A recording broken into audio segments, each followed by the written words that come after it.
ಇಲ್ಲ ಇಲ್ಲಿಗೆ ಬರ್ತಾನೆ ಇರ್ತೀನಿ ಸಿದ್ಧಗಂಗಾ ಮಠಕ್ಕೆ. ಯಾವಾಗ ಬರೋಕ್ಕೂ ಖುಷಿನೇ. ಸಾವಿರಾರು ಮಕ್ಕಳಿಗೆ ಎಜುಕೇಷನ್ ಕೊಡೋವಂಥ ಜಾಗ, ಸಾವಿರಾರು ಜನಕ್ಕೆ ಊಟ ಹಾಕುವಂಥ ಜಾಗ, ಸಾವಿರಾರು ಜನದ ಭವಿಷ್ಯ ಕಟ್ಟಿರುವಂಥ ಜಾಗ. ಗುರುಗಳನ್ನ ಮದುವೆ ಕರಿಬೇಕಾಗಿತ್ತು ಸ್ವಾಮೀಜಿಯವ್ರನ್ನ, ಹಂಗಾಗಿ ಬಂದು ಬೆಳಗ್ಗೆ ಪೂಜೆ ಎಲ್ಲ ಮುಗಿಸಿ ಇನ್ವಿಟೇಷನ್ ಕೊಟ್ಬಿಟ್ಟು ಹೋಗ್ತಾಯಿದ್ವಿ. ಎಲ್ಲ ಗುರು ಹಿರಿಯರು ಬಂದು ಹರಿಸಿದ್ರೆ ಯಾವಾಗಲೂ ಒಳ್ಳೆಯದಲ್ಲ, ಅದಕ್ಕೆ ಪ್ರಿಪ್ರೇಷನ್ಸ್ ನಡೀತಾ ಇದೆ. ಇನ್ವಿಟೇಷನ್ ಕೊಡೋದು ಕೆಲಸ ನಡೀತಾ ಇದೆ.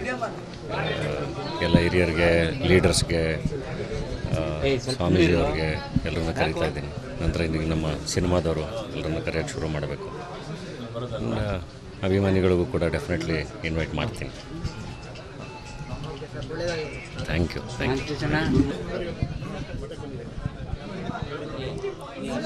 ಇಲ್ಲ ಇಲ್ಲಿಗೆ ಬರ್ತಾನೆ ಇರ್ತೀನಿ ಸಿದ್ಧಗಂಗಾ ಮಠಕ್ಕೆ. ಯಾವಾಗ ಬರೋಕ್ಕೂ ಖುಷಿನೇ. ಸಾವಿರಾರು ಮಕ್ಕಳಿಗೆ ಎಜುಕೇಷನ್ ಕೊಡೋವಂಥ ಜಾಗ, ಸಾವಿರಾರು ಜನಕ್ಕೆ ಊಟ ಹಾಕುವಂಥ ಜಾಗ, ಸಾವಿರಾರು ಜನದ ಭವಿಷ್ಯ ಕಟ್ಟಿರುವಂಥ ಜಾಗ. ಗುರುಗಳನ್ನ ಮದುವೆ ಕರಿಬೇಕಾಗಿತ್ತು ಸ್ವಾಮೀಜಿಯವ್ರನ್ನ, ಹಂಗಾಗಿ ಬಂದು ಬೆಳಗ್ಗೆ ಪೂಜೆ ಎಲ್ಲ ಮುಗಿಸಿ ಇನ್ವಿಟೇಷನ್ ಕೊಟ್ಬಿಟ್ಟು ಹೋಗ್ತಾಯಿದ್ವಿ. ಎಲ್ಲ ಗುರು ಹಿರಿಯರು ಬಂದು ಹರಿಸಿದ್ರೆ ಯಾವಾಗಲೂ ಒಳ್ಳೆಯದಲ್ಲ, ಅದಕ್ಕೆ ಪ್ರಿಪ್ರೇಷನ್ಸ್ ನಡೀತಾ ಇದೆ. ಇನ್ವಿಟೇಷನ್ ಕೊಡೋದು ಕೆಲಸ ನಡೀತಾ ಇದೆ. ಎಲ್ಲ ಹಿರಿಯರಿಗೆ, ಲೀಡರ್ಸ್ಗೆ, ಸ್ವಾಮೀಜಿಯವ್ರಿಗೆ ಎಲ್ಲರನ್ನ ಕರೀತಾ ಇದ್ದೀನಿ. ನಂತರ ಇನ್ನು ನಮ್ಮ ಸಿನಿಮಾದವರು ಎಲ್ಲರನ್ನ ಕರೆಯೋಕ್ಕೆ ಶುರು ಮಾಡಬೇಕು. ಅಭಿಮಾನಿಗಳಿಗೂ ಕೂಡ ಡೆಫಿನೆಟ್ಲಿ ಇನ್ವೈಟ್ ಮಾಡ್ತೀನಿ. Thank you.